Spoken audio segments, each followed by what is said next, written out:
दोस्तों नमस्कार, यह है मार्गदर्शन फॉर सिविल सर्विसेज। मैं अनुराग चौधरी। आज की वीडियो में आप पढ़ेंगे एनटीए यानी नेशनल टेस्टिंग एजेंसी द्वारा आयोजित यूजीसी नेट के आगामी परीक्षाओं के लिए महत्वपूर्ण प्रीवियस ईयर सॉल्व्ड पेपर्स के अंतर्गत यूजीसी नेट दिसंबर 2006 का राजनीति विज्ञान का पेपर। दोस्तों, पुराने वर्षों के प्रश्न पत्रों को सॉल्व करने से आपको एक तो प्रश्नों का ट्रेंड पता चलता है, कहाँ से और किस प्रकार के प्रश्न पूछे जा रहे हैं, साथ ही आप इसके द्वारा अपना मूल्यांकन भी कर सकते हैं। चूँकि अब यह परीक्षा ऑनलाइन होती है और अब इसमें केवल 2 प्रश्न पत्र होते हैं। प्रथम प्रश्न पत्र जनरल एप्टीट्यूड और द्वितीय प्रश्न पत्र विषय से संबंधित होता है और अब द्वितीय प्रश्न पत्र में 100 प्रश्न पूछे जाते हैं, लेकिन पहले इसमें 50 प्रश्न पूछे जाते थे। तो आइए आज की वीडियो में हम सॉल्व करते हैं दिसंबर 2006 में आयोजित यूजीसी नेट परीक्षा राजनीति विज्ञान का प्रश्न पत्र, जिसमें हम कुल 50 प्रश्नों को सॉल्व करेंगे। तो आइए आज की वीडियो का जो पहला प्रश्न है दोस्तों, राजनीतिक सिद्धांत और विचार से है। निम्नलिखित में से किस मध्ययुगीन विचारक ने अरस्तू के मूल राजनैतिक विचारों को अपनाया? प्रश्न है कि किस मध्ययुगीन विचारक ने अरस्तू के मूल राजनैतिक विचारों को अपनाया? तो ये है ऑप्शन बी सही उत्तर है, सेंट थॉमस एक्विनास।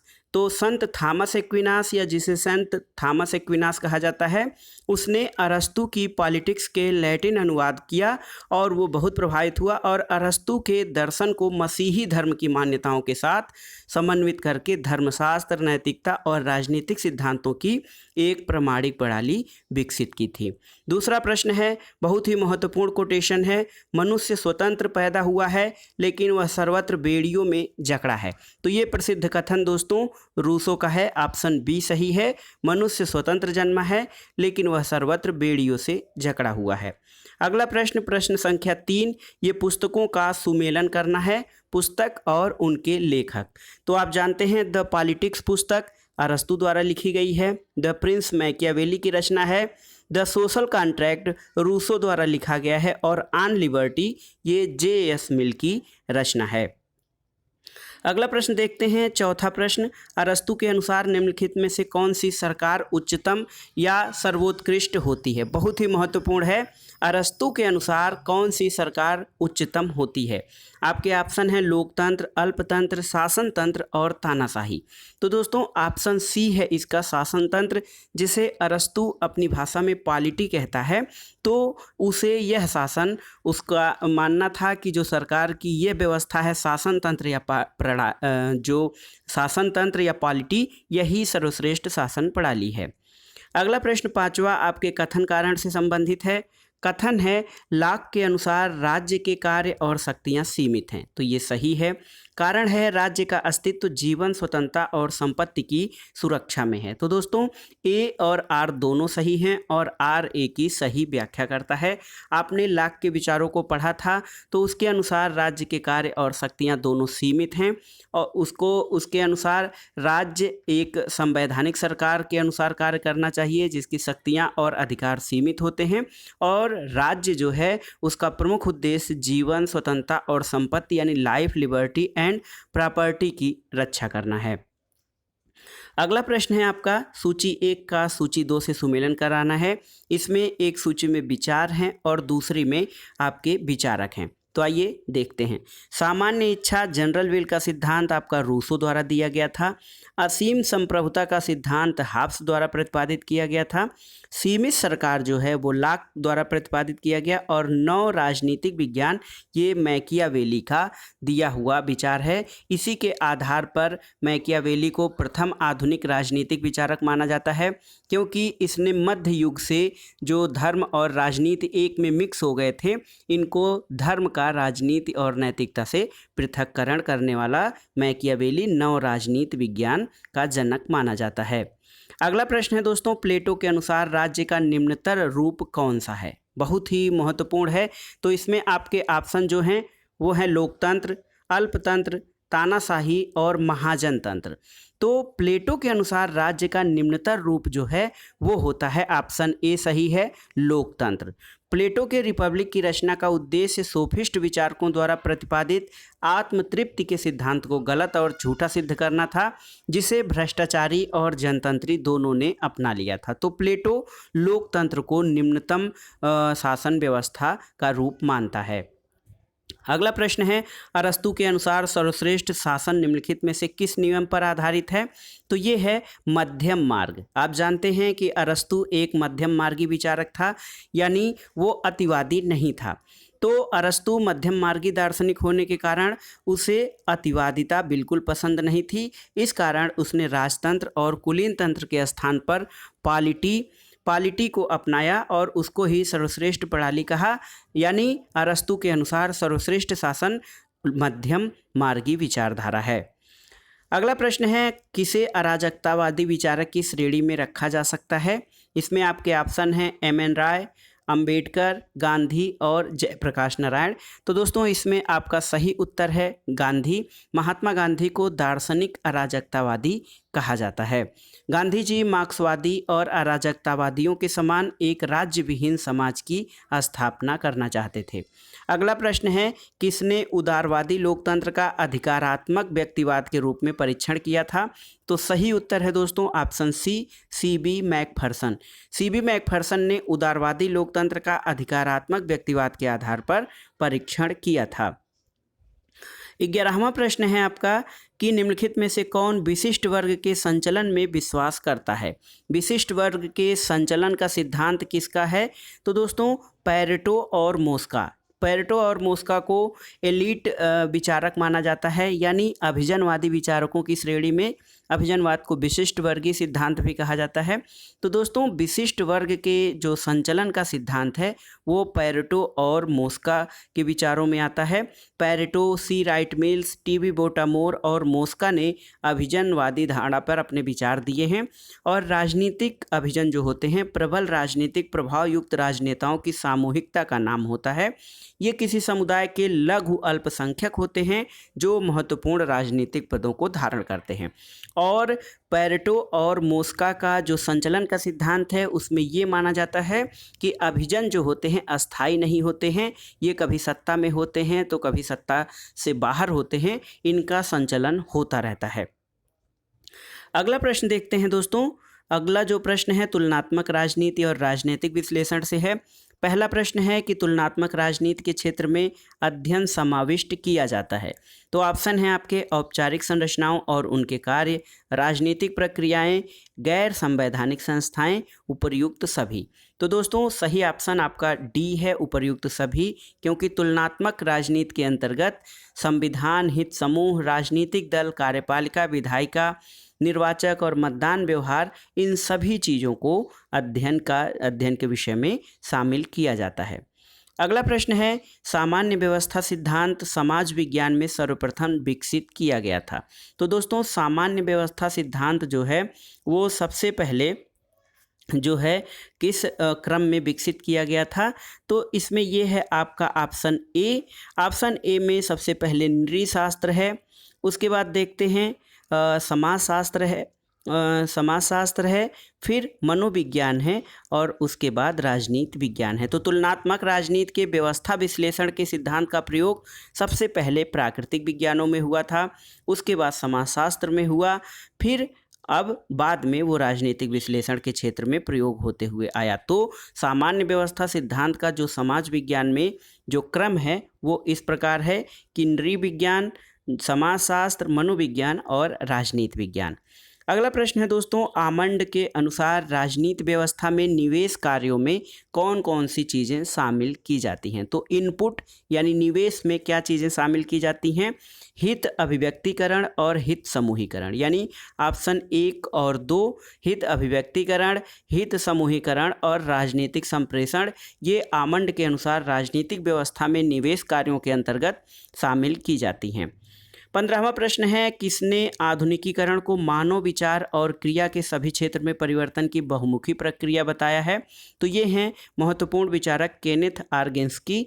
आर्गेन्स्की ने आधुनिकीकरण को मानव विचार और क्रिया के सभी क्षेत्रों में परिवर्तन का बहुमुखी प्रक्रिया बताया था। संवैधानिक सरकार किसे कहते हैं? तो दोस्तों ऑप्शन ए है, सीमित सरकार को संवैधानिक सरकार कहा जाता है। विश्व में सबसे शक्तिशाली विधान पालिका, तो सबसे शक्तिशाली विधान पालिका यानी लेजिस्लेचर कौन सी है?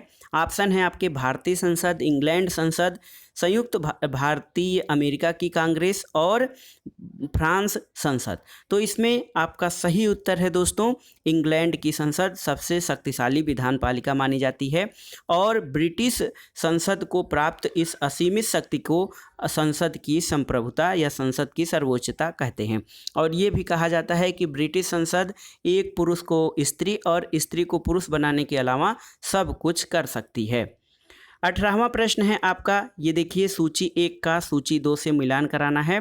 कुछ पुस्तकें हैं, उनको लेखकों के अनुसार क्रमबद्ध करना है। तो आइए देखते हैं। राजनीतिक विकास के चरण, ये केनेथ आर्गेन्स्की की पुस्तक है। राजनीतिक विकास के संकट, लुसियन पाई। राजनीतिक संस्कृति का वर्गीकरण, आमंड और बर्बा। और राजनीतिक दलों का वर्गीकरण, ला पालेम्बोरा और माइरन बीनर की रचना है।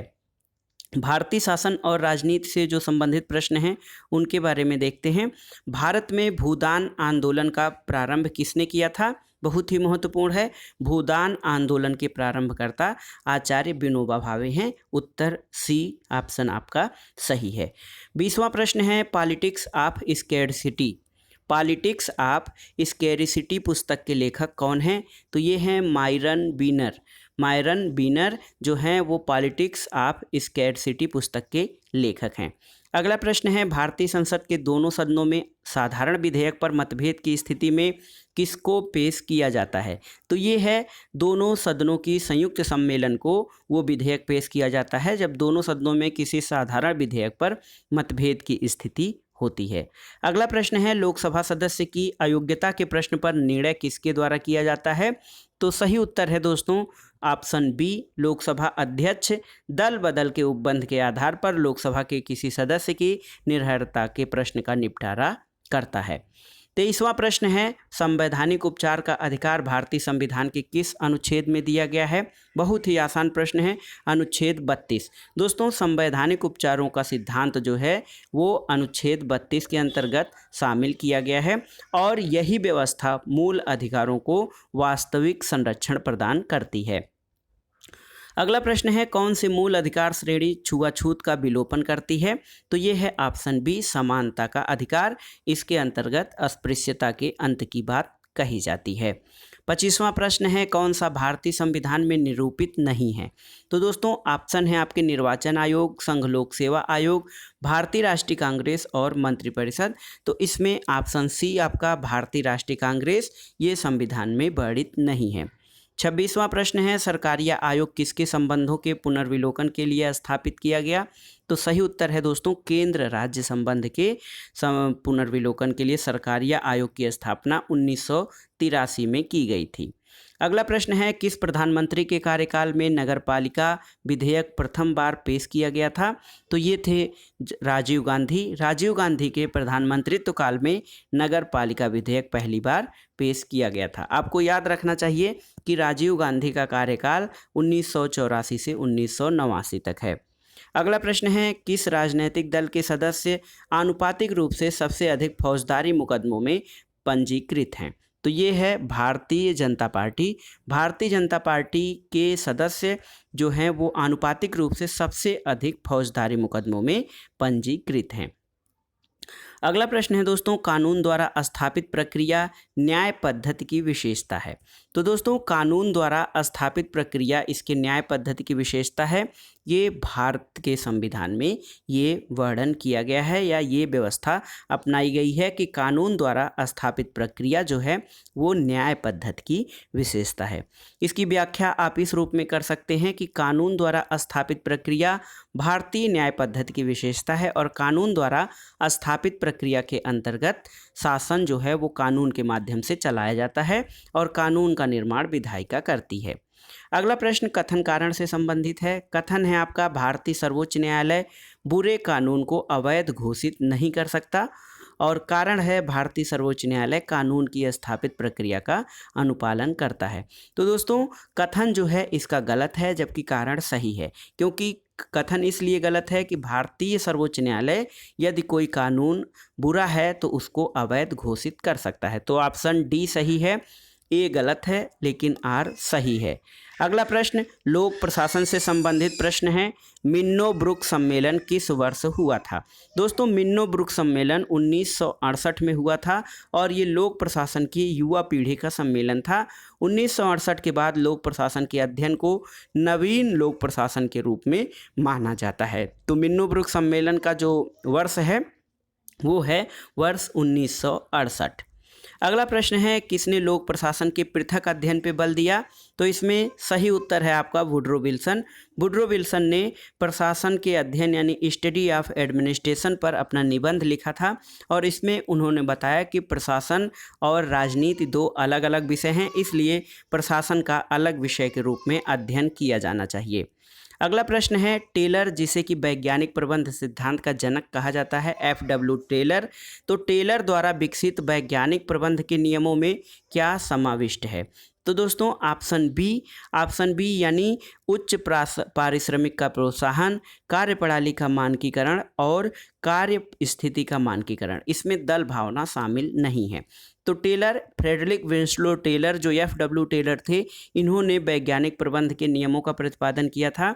इनके द्वारा ये कहा गया कि एक सच्चे प्रबंध और कार्य विज्ञान का विकास होना चाहिए, कार्यकर्ता का वैज्ञानिक आधार पर चयन होना चाहिए और इसका वैज्ञानिक शिक्षण और विकास होना चाहिए। प्रबंध और श्रमिक के बीच मैत्रीपूर्ण सहयोग होने चाहिए।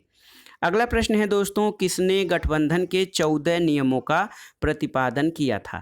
तो संगठन यानी ऑर्गेनाइजेशन के 14 नियमों का प्रतिपादन किया था हेनरी फेयोल। ऑप्शन ए सही उत्तर है दोस्तों, हेनरी फेयोल ने संगठन के 14 नियम बताए, जिनमें से सबसे 5 महत्वपूर्ण हैं योजना, संगठन, आदेश, समन्वय और नियंत्रण यानी planning, organisation, command, coordination and control. अगला प्रश्न है सहायकारी कार्य को घर बार संभालने का कार्य किसने कहा है? तो FW बिलोबी जो है दोस्तों, FW बिलोबी ने सहायकारी कार्य को घर बार संभालने वाला कार्य कहा है। दोस्तों अगला प्रश्न है शब्द पोस्ट कार्ब किसके द्वारा प्रतिपादित किया गया था? तो आप जानते हैं कि लूथर गुलिक ने प्रशासनिक प्रक्रियाओं के लिए एक पोस्ट कार्ब शब्द का जो है वो उन्होंने प्रतिपादन किया था। और ये सब जो पोस्ट कार्ड है इसमें प्लानिंग, ऑर्गेनाइजेशन, कोऑर्डिनेशन, डेवलपमेंट ये सभी चीज़ें मिलकर संगठन के नियमों को दर्शाती हैं। दोस्तों अगला प्रश्न है स्थानीय शासन सुधार से संबंधित कालक्रम के अनुसार जो है सही कूट आपको बनाना है। तो स्थानीय सुधार का जनक लॉर्ड रिपन को माना जाता है स्थानीय स्वशासन का जनक। अब आइए देखिए स्थानीय शासन सुधार से संबंधित सही कालक्रम जो है वो इस प्रकार है। सबसे पहले लॉर्ड मेयो, फिर लॉर्ड रिपन, उसके बाद बलवंत राय मेहता समिति, फिर अशोक मेहता समिति। कई बार प्रश्न ये भी पूछा जाता है कि बलवंत राय मेहता समिति कब गठित की गई और अशोक मेहता समिति कब गठित की गई। और इसके अलावा बलवंत राय मेहता समिति ने त्रिस्तरीय पंचायतों के गठन की बात की थी और अशोक मेहता समिति ने केवल द्विस्तरीय पंचायतों के गठन की बात कही थी। अगला प्रश्न है केवल संगठन के मुखिया को ही सभी सदस्यों को रिपोर्ट करना चाहिए, इस सिद्धांत को आप क्या कहेंगे? तो ये है दोस्तों कमांड आदेश की एकता। आदेश की एकता का जो सिद्धांत है उसमें ये माना जाता है कि केवल संगठन के मुखिया को ही सभी सदस्यों को रिपोर्ट किया जाना चाहिए, क्योंकि इससे आदेश की एकता बनी रहती है और इसमें कार्य करने वाला, किसी संगठन में कार्य करने वाला कोई भी कर्मचारी अपने से ऊंचे एक से अधिक अधिकारी से आदेश ग्रहण नहीं करता है। अगला प्रश्न जो है वो इस प्रकार है एडमिनिस्ट्रेटिव बिहेवियर यानी प्रशासनिक व्यवहार पुस्तक के लेखक कौन हैं? तो सही उत्तर है option A Herbert Simon. Herbert Simon ने एडमिनिस्ट्रेटिव बिहेवियर पुस्तक की रचना की थी और साइमन के लिए प्रशासन कार्य कराने की कला है। उन्होंने उन प्रक्रियाओं और विधियों पर बल दिया था जिनसे कार्रवाई सुनिश्चित हो सकती है। अगला प्रश्न है दोस्तों, सूची 1 का सूची 2 से सम्मिलन कराना है। तो यहाँ पे देखिए सूची 1 का जब सूची 2 से संगठन का चिर प्रतिष्ठित सिद्धांत, तो जो संगठन का चिर प्रतिष्ठित सिद्धांत है वो क्लासिकल थ्योरी हेनरी फेयोल का है।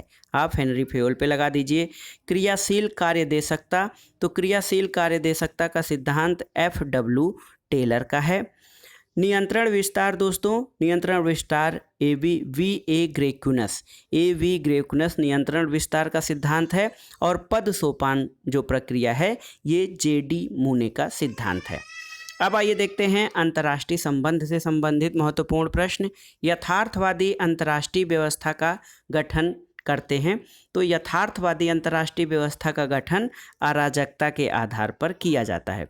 यथार्थवादी दृष्टिकोण का आधार है मैकियावेली का यह कथन कि मनुष्य शस्त्र, धन और रोटी युद्ध की शक्ति है, परंतु इन चारों में प्रथम 2 सर्वाधिक महत्वपूर्ण और आवश्यक होते हैं, क्योंकि मनुष्य और शस्त्र धन और रोटी प्राप्त कर सकते हैं, लेकिन रोटी और धन मनुष्य और शस्त्र नहीं प्राप्त कर सकते हैं। तो इसलिए यथार्थवादी अंतर्राष्ट्रीय व्यवस्था का गठन अराजकता के आधार पर किया जाता है। अगला प्रश्न है दोस्तों, अंतर्राष्ट्रीय संबंधों में शक्ति क्या होती है? तो अंतर्राष्ट्रीय संबंधों में शक्ति जो होती है वो निरपेक्ष नहीं बल्कि सापेक्ष होती है। ऑप्शन बी आपका सही है, अंतर्राष्ट्रीय संबंधों में शक्ति सापेक्ष होती है। अगला प्रश्न देखते हैं, 43वां प्रश्न अंतर्राष्ट्रीय संबंधों से है। कैप्लान के व्यवस्था दृष्टिकोण में विश्वव्यापी नायक कौन है? तो दोस्तों कैप्लान का जो व्यवस्था दृष्टिकोण है उसमें विश्वव्यापी नायक संयुक्त राज्य अमेरिका है। उन्होंने अंतर्राष्ट्रीय राजनीतिक व्यवस्था के कुछ विशिष्ट सिद्धांत दिए थे और व्यवस्था सिद्धांत को लोकप्रिय बनाने में मार्टिन कैप्लान का बहुत ही महत्वपूर्ण योगदान रहा है। इन्होंने व्यवस्था सिद्धांत के 6 प्रमुख जो हैं वो स्थितियों का वर्णन किया है। अगला प्रश्न कथन कारण से है। कथन है संयुक्त सुरक्षा मृग तृष्णा है। यह है कथन आपका कि संयुक्त सुरक्षा मृग तृष्णा है। कारण है राज्यों को भय की सामान्य अनुभूति नहीं है। तो इसका दोस्तों संयुक्त सुरक्षा एक मृग तृष्णा है, ये सही है, लेकिन राज्यों को भय की सामान्य अनुभूति नहीं है, ये गलत है। तो इसलिए ऑप्शन सी आपका सही है, ए सही है परंतु आर गलत है। कैदी का दृष्टिगोचर संकट उत्तेजित करता है। तो ये है दोस्तों कैदी का दृष्टिगोचर संकट हथियारों की दौड़ को उत्तेजित करता है। तो ऑप्शन ए सही है, हथियारों की दौड़। हथियारों की दौड़ के पीछे या होड़ के पीछे प्रमुख कारण विभिन्न देशों के बीच विवाद है, जैसे सीमा विवाद, शरणार्थियों को लेकर विवाद, और इन विवादों ने 2 राष्ट्रों के बीच संबंधों में अशांति पैदा की है। दोस्तों अगला प्रश्न है सैनिक गठबंधन मूल अवधारणा पर आधारित होते हैं। तो ऑप्शन है आपके सामूहिक रक्षा, सामूहिक सुरक्षा, सहकारी सुरक्षा और विस्तृत सुरक्षा। तो इसमें आपका ऑप्शन सी सही है, सैनिक गठबंधन मूल अवधारणा पर आधारित होते हैं। दोस्तों सैनिक गठबंधन सहकारी सुरक्षा की मूल अवधारणा पर आधारित होते हैं और सैन्य गठबंधन एक ऐसा गठबंधन होता है जिसमें कई राष्ट्र एक दूसरे के साथ सैन्य उद्देश्यों जैसे युद्ध के दौरान सहायता करने का आश्वासन और उसकी प्राप्ति के लिए आपस में जुड़ते हैं। 47वां प्रश्न है अंतर्राष्ट्रीय कानून अपने संप्रयोग में क्या है? तो दोस्तों अंतर्राष्ट्रीय कानून अपने संप्रयोग में विश्वव्यापी होते हैं। तो ये ऑप्शन ए सही है, विश्वव्यापी अंतर्राष्ट्रीय कानून अपने संप्रयोग में विश्वव्यापी हैं। 48वां प्रश्न है निम्नलिखित घटनाओं के कालानुक्रम को पहचानिए। तो इसमें घटनाओं के अनुसार सही कालानुक्रम इस प्रकार से है। पहले मुनरो सिद्धांत, फिर ट्रूमैन सिद्धांत, फिर ब्रेजनेव सिद्धांत और फिर ग्वाम सिद्धांत। तो दोस्तों ये सभी घटनाएं शीत युद्ध काल के समय घटित हुई थीं और इस दौरान अमेरिका और सोवियत संघ अपने प्रभाव क्षेत्र में वृद्धि करने का प्रयास कर रहे थे। तो घटनाओं का सही कालक्रम के अनुसार जो व्यवस्थित है उसका ऑप्शन बी सही है। मुनरो सिद्धांत, ट्रूमैन सिद्धांत, ब्रेजनेव सिद्धांत और ग्वाम सिद्धांत ये कालक्रम के अनुसार सही हैं। सूची 1 का सूची 2 से सुमेलन करना है। तो इसमें पुस्तक और उनके लेखकों का सुमेलन करना है आपको। देखिए गेंट्स की पुस्तक है दोस्तों शक्ति संतुलन जो है वो गेंट्स की पुस्तक है। नॉर्मन एंजेल ने अंतःनिर्भरता पुस्तक लिखी है। इसके अलावा कांट की पुस्तक है चिरस्थायी शांति। कांट जो है वो उसकी पुस्तक है चिरस्थायी शांति। और वुडरो विल्सन की पुस्तक है सामूहिक सुरक्षा यानी कलेक्टिव सिक्योरिटी, वुडरो विल्सन की पुस्तक है। तो इस आधार पर आप इन आधारों पे विकल्प ए सही उत्तर मानेंगे, जो पुस्तकों का सही क्रम होगा। 50वां और इस वीडियो का आखिरी प्रश्न है दोस्तों, कुछ घटनाएं हैं उनका सही कालक्रम के अनुसार पहचानना है। तो इसमें सही कालक्रम के अनुसार जो घटनाएं हैं उनका सही ऑप्शन है option C, Vienna Congress, Versailles सम्मेलन, वे ऑफ पीस और हेलसिंकी शिखर सम्मेलन। तो ये घटनाओं का सही क्रम था दोस्तों। तो ये था आज का वीडियो। इसमें आपने वर्ष 2006 में जो आयोजित यूजीसी नेट परीक्षा थी, दिसंबर 2006 में आयोजित हुई थी, उसके 50 प्रश्नों को व्याख्या सहित हमने हल करने का प्रयास किया है। और काफ़ी हद तक कुछ प्रश्न ऐसे होते हैं जो कई बार दोहराए भी जाते हैं और इनसे परीक्षाओं में प्रश्न पूछने का ट्रेंड भी पता चलता है। तो आप इस हिसाब से अपनी तैयारी करिए कि आगे आप यूजीसी नेट परीक्षा में लेक्चरशिप या जूनियर रिसर्च फेलोशिप में अपनी सफलता को सुनिश्चित कर सकें। वीडियो कैसा लगा हमें कमेंट बॉक्स में ज़रूर बताइएगा। वीडियो को लाइक करें, शेयर करें और इस चैनल मार्गदर्शन फॉर सिविल सर्विसेज को सब्सक्राइब करें। वीडियो देखने के लिए धन्यवाद। नमस्कार।